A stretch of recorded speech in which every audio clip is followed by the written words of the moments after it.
ಗುರು ಪೂರ್ಣಿಮೆ ನಿಮಿತ್ತವಾಗಿ ಶ್ರೀಮಾತಾ ಗುರುಕುಲದಲ್ಲಿ ಪೂಜ್ಯರ ಪಾದಪೂಜೆ ಕಾರ್ಯಕ್ರಮ ಅತ್ಯಂತ ಅರ್ಥಪೂರ್ಣವಾಗಿ ಜರುಗಿತು. ಬೈಲಹೊಂಗಲ ಬಸವನಗರದಲ್ಲಿನ ಶ್ರೀಮಾತಾ ಗುರುಕುಲದಲ್ಲಿ ಇಂದು ಗುರು ಪೂರ್ಣಿಮೆಯ ಪ್ರಯುಕ್ತವಾಗಿ ಮುನವಳ್ಳಿ ಸೋಮಶೇಖರ ಮಠದ ಮುರುಗೇಂದ್ರ ಸ್ವಾಮೀಜಿ, ಬಾಗೋಜಿಕೊಪ್ಪದ ಬ್ರಹ್ಮ ಶಿವಲಿಂಗ ಮುರುಘರಾಜೇಂದ್ರ ಸ್ವಾಮೀಜಿಗಳವರ ಪಾದಪೂಜೆ ಮಾಡುವುದರ ಮೂಲಕ ಗುರು ಪೂರ್ಣಿಮೆಯನ್ನು ಅರ್ಥಪೂರ್ಣವಾಗಿ ಆಚರಿಸಲಾಯಿತು.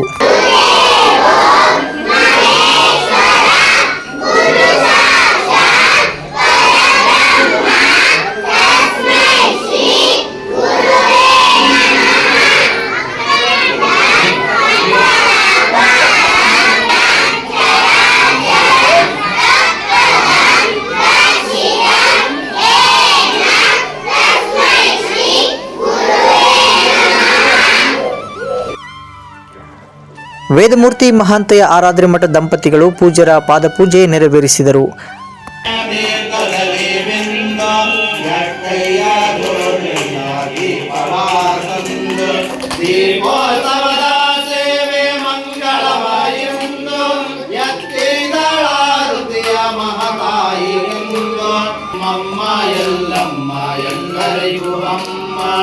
ಆನಂದ ಇಂದ್ರೋ ಯಮಗೆ ಪರಮಾನಂದ, ಆನಂದ ಇಂದ್ರೋ ಯಮಗೆ ಪರಮಾನಂದ. ಸವದತ್ತಿ ಹುಣ್ಣಿಮೆಯ ಜನಜಾತ್ರೆ ಚಂದ, ಜಯ ಮಂಗಲ ಯುತ ಜಯ ಮಂಗಲ, ಜಯದಾಂಬೆ ರೇಣುಕಗೆ ಜಯ ಮಂಗಲ.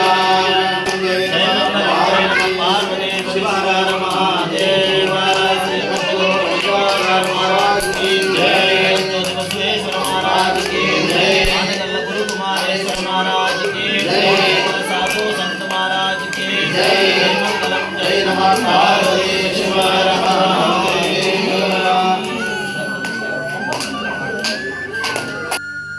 ಈ ಸಂದರ್ಭದಲ್ಲಿ ಪೂಜ್ಯರು ಮಾತನಾಡಿ, ಸನಾತನ ಧರ್ಮವನ್ನು ಸಾರುತ್ತಿರುವ ಶ್ರೀಮಾತಾ ಗುರುಕುಲದ ಕಾರ್ಯ ಶ್ಲಾಘನೀಯ.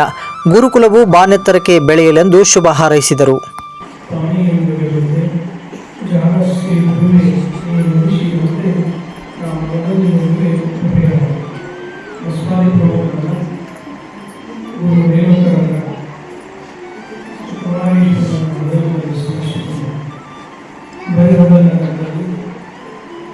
ಗುರು ಪೂರ್ಣಿಮೆಯಲ್ಲಿ ಮಾತಾ ಗುರುಕುಲದಲ್ಲಿ ಪಾದಪೂಜೆ ನಡೆಸಿದ ಈ ಕಾರ್ಯಕ್ರಮದ ಹಿರಿಯ ಸಾನ್ನಿಧ್ಯ ವಹಿಸಿದ ನಮ್ಮವೇ ಆದ ಶಿಕ್ಷಕರಾದ ಶ್ರೀ ಶಿವಲಿಂಗ ಮುರುಘರಾಜೇಂದ್ರ ಸ್ವಾಮಿಗಳು ದೇವರ ಪ್ರಾರ್ಥಿಸುವ ಪೂಜ್ಯರ ಪಾದಗಳಿಗೆ ನಮಸ್ಕರಿಸಿ ಸಂಸ್ಥೆಯ ಅಧ್ಯಕ್ಷರು, ಧರ್ಮೀಯ ಸದಸ್ಯರು, ಈ ಬಾಲಕರಿ ಶೈಕ್ಷಣಿಕ, ಸಾಂಸ್ಕೃತಿಕ ಮತ್ತು ಹಲವಾರು ಸೇವೆ ಮಾಡುತ್ತಿರುವ ನಮ್ಮವರಾದ ಡಾಕ್ಟರ್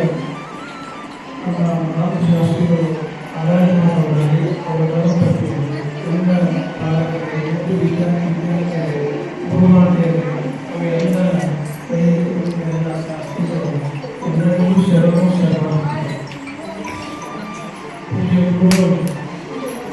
ಈ ತಾನೇ ಆಶೀರ್ವಾದ ಗುರುಗಳು ಎಲ್ಲರಿಗೂ ಗುರು ಇದ್ದಾಗ ಎಲ್ಲರಿಗೂ ಚೆನ್ನಾಗಿ ನಡಿಬೇಕಾದ್ರೆ, ಚೆನ್ನಾಗಿ ಮುಂದೆ ಸಾಗಬೇಕಾದ್ರೆ ಗುರು ನಾವು ಎಲ್ಲರಿಗೂ ಅವಶ್ಯಕತೆ. ಈಗ ಹೇಗೆ ಶಾಲೆಯಲ್ಲಿ ಗುರುಗಳು ಹಾಗೆ ಆಧ್ಯಾತ್ಮಿಕ ಗುರುಗಳು ಕೂಡ ಬಹಳ ಅವಶ್ಯಕತೆ ಮಾಡ್ತಾರೆ. ಸಂಸಾರದಲ್ಲಿ ಏನಾದರೂ ತೊಂದರೆಗಳನ್ನು ಏನು ಮಾಡಿಸಬೇಕು, ಶಾಸ್ತ್ರಿಗಳು ಬಂದರು, ಅವರು ಕೂಡ ಯಾಕಂದ್ರೆ ನೀವು ಏನೋ ತೊಂದರೆ ಬರ್ತಿದ್ದೀವಿ, ನಿಮಗೆ ಯಾರು ಪರಿಹಾರ ಮಾಡ್ತಾರೋ ಅವಲ್ಲ ಗುರುಗಳ. ನಮ್ಮ ಶಾಸ್ತ್ರಿಗಳು ಕೂಡ ಆರಂಭ ಶಾಸ್ತ್ರಗಳು ಗುರುವಾಗಿಯೂ ಕೂಡ ಈ ಒಂದು ಭಾಗದಲ್ಲಿ ಸೇವೆ ಮಾಡ್ತಾರೆ. ಗುರು ಅಂದರೆ ಸ್ವಾಮಿ ವಿವೇಕಾನಂದ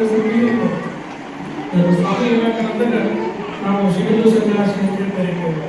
ಇಡೀ ವಿಶ್ವಕ್ಕೆ ಎಲ್ಲ ಕೂಡ ಇಡೀ ನಮ್ಮ ಭಾರತೀಯ ಸಂಸ್ಕೃತಿ ಇಷ್ಟರು ಸ್ವಾಮಿ ವಿವೇಕಾನಂದರು ಇರ್ತಾರೆ. ಅವ್ರ ಗುರುಗಳ ಅವರು ಗುರುಗಳ ಪರಮಹಂಸರ ಆಶೀರ್ವಾದ ಅಂತಂದ್ರೆ ಇವತ್ತು ನಾವು ಜಗತ್ತಿಗೆ ಬೇಕಾಗುವಂಥದ್ದನ್ನ ಸೇವೆ ಮಾಡಿದವರು ಸ್ವಾಮಿ ವಿವೇಕಾನಂದ. ಶಿಶುನಾಳ ಶರೀಫ್ ಹೆಸರು ಕೇಳಿದ್ದಾರೆ. ಶಿಶುನಾಳ ಶರೀಫ್ ತತ್ವ ಬಲದ ಮೂಲಕ ಹಿಂದೂ ಮುಸ್ಲಿಮ್ಸ್ ಅಷ್ಟೇ ಅಲ್ಲ, ಇಡೀ ಇಡೀ ಸಮಾಜಕ್ಕೆ ಮಾದರಿಯಾದರೂ ಶಿಕ್ಷಣ ಶ್ರೇಷ್ಠ. ಅವರು ಗುರುಗಳ ಅವರು ಸಂತಂತ್ರೆ ಮತ್ತು ಕಲಿಸಬೇಕಾದ್ರೆ ಅವರಿಗೆ ಒಂದು ಗುರುವಿನ ಆಶ್ರಯವಾಗಬೇಕಲ್ಲ, ಅವರಿಗೆ ಗುರುಗಳಾಗಬೇಕಲ್ಲ. ಗುರು ಗೋವಿಂದ ಭಟ್ಟ ಗುರುಗಳಾಗಬೇಕು. ಗೋವಿಂದ ಭಟ್ಟರ ಆಶೀರ್ವಾದ ಇದ್ದಂತೇಳಿ ಅವರು ಸಂತ ಶಿಕ್ಷಣ ಸೇರಿದ್ದಾರೆ. ನಮ್ಮ ಶಾಸ್ತ್ರಿಗಳಿಗೆ ಕೂಡ ಒಂದು ಗುರುಗಳಿಯ ಶ್ರೀ ಮಠದ ಶಾಂತಿ. ಈ ಸಂದರ್ಭದಲ್ಲಿ ಶ್ರೀಮಾತಾ ಗುರುಕುಲದ ಗುರುಮಾತೆಯರು, ಪಾಲಕರು ಹಾಗೂ ಮುದ್ದು ಮಕ್ಕಳು ಉಪಸ್ಥಿತರಿದ್ದರು.